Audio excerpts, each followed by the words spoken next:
Good afternoon everyone. Today in this video we will discuss about circulation area. Circulation area क्या होता है, इसी में हम पढ़ेंगे हॉरिजॉन्टल सर्कुलेशन एरिया, फिर हम पढ़ेंगे वर्टिकल सर्कुलेशन एरिया, फिर उसके बाद हम लास्ट में कुछ इसके इम्पोर्टेंट पॉइंट्स हैं कि क्या क्या हम साइजेस ले सकते हैं, और फिर हम पढ़ेंगे वेंटिलेशन। ठीक है, तो हम शुरुआत करते हैं सर्कुलेशन एरिया की। तो सर्कुलेशन एरिया में समझिए, इट इज द एरिया, क्या है ये? It is the area used for the circulation. ये वो एरिया है जो कि सर्कुलेशन के यूज में आ रहा है, काम में आ रहा है। ठीक है, सर्कुलेशन बोले या फिर हम बोलते हैं उसे मूवमेंट।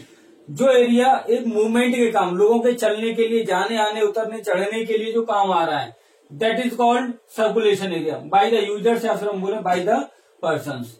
नेक्स्ट हम बात करेंगे इसमें सर्कुलेशन एरिया हमारा किसके लिए होता है कि एक फ्लोर से दूसरे फ्लोर पे जाने के लिए, दूसरे फ्लोर से तीसरे फ्लोर पे जाने के लिए, उतरने के लिए, चढ़ने के लिए, एक फ्लोर पे मूवमेंट करने के लिए।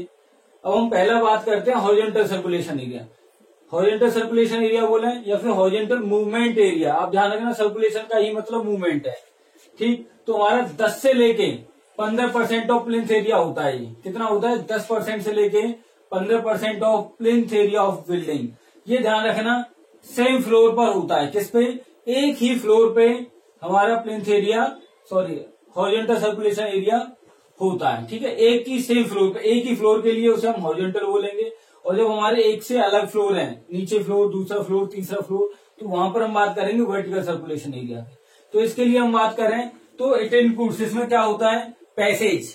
पैसेज बोले या फिर हम उसका नाम होता है पासवे, वो रास्ता जो कि हमें जाने आने के काम आता है। कॉरिडोर, पैसेज, कॉरिडोर दोनों एक ही होते हैं। बरामदा, घर के आगे जो हम ओपन स्पेस प्रोवाइड करते हैं, ठीक है, जिससे कि डायरेक्टली जो सनलाइट है या फिर जो बारिश है उसका पानी डायरेक्ट हमारे घर में न जाए। तो बरामदा, बालकोनी, एंट्रेंस हॉल, या फिर हम बोले पोर्च, ETC, ये चीजें आपकी हॉरिजॉन्टल सर्कुलेशन एरिया में आती हैं। ठीक है, ये हॉरिजॉन्टल सर्कुलेशन एरिया के अंदर इंक्लूड करते हैं। नेक्स्ट होता है आपका वर्टिकल सर्कुलेशन एरिया, या फिर हम बोल रहे हैं वर्टिकल मूवमेंट एरिया। तो ये आपका 4% से लेके 5%, 4% to 5% of plinth area of the building, 4% से लेकर 5% प्लिंथ एरिया ऑफ बिल्डिंग लिया जाता है। ठीक है, इट इंक्लूड्स, क्या होता है इसके अंदर? Staircase, lift, ramp, ETC। ठीक है, स्टेयरकेस जीने हो सकते हैं, लिफ्ट हो सकती है, रैंप हो सकते हैं। कैसे होता है? From one floor to other floor, ground floor से ऊपर वाले फ्लोर पे, या ऊपर वाले फ्लोर से और ऊपर वाले फ्लोर पे।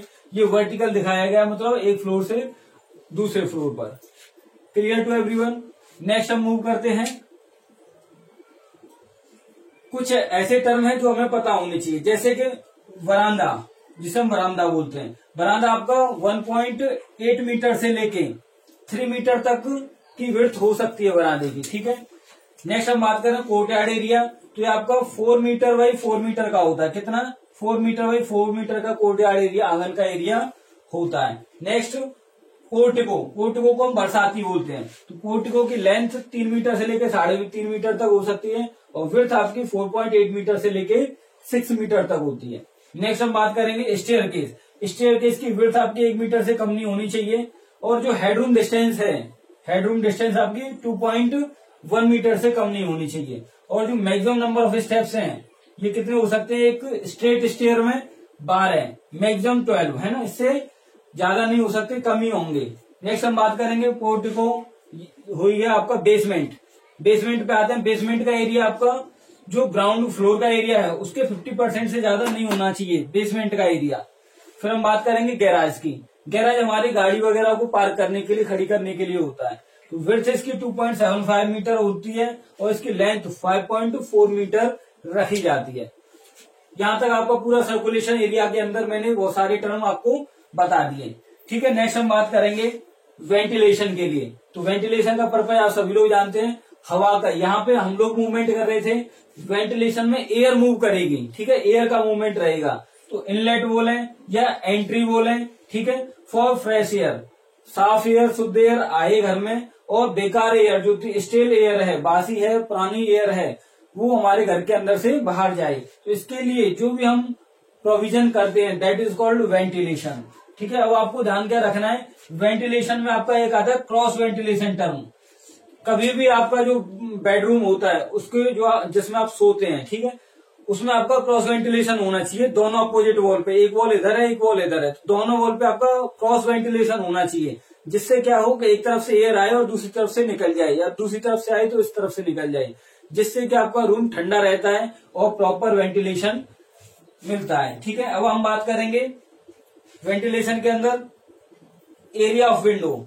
ठीक है, तो विंडो के लिए पहले तो समझिए जो डोर जो सिल होती है, विंडो की जो सिल होती है 60 सेंटीमीटर सिल होती है उसकी दहली, है ना, जहां से स्टार्ट होती है, तो 60 सेंटीमीटर से लेके 90 सेंटीमीटर तक हो सकती है ये एरिया ऑफ विंडो।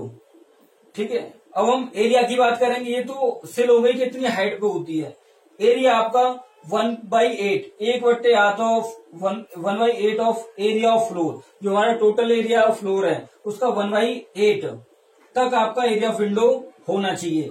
या फिर हम बोले LVH कर दें, मतलब रूम का LVH करें, उसमें डिवाइड बाई 100 कर दें, तो जो टोटल स्पेस निकल के आएगा उतना हमारा एरिया ऑफ विंडो होना चाहिए। ठीक है, नेक्स्ट हम बात करेंगे स्काई लाइट, जिसका नाम होता है रोशनदान या फिर हम झरोका बोलते हैं। ठीक है, जो हमारा क्या होता है छत से जस्ट नीचे जो वेंटिलेशन दिया जाता है उसके लिए प्रोवाइड करते हैं हम इसे स्काई लाइट।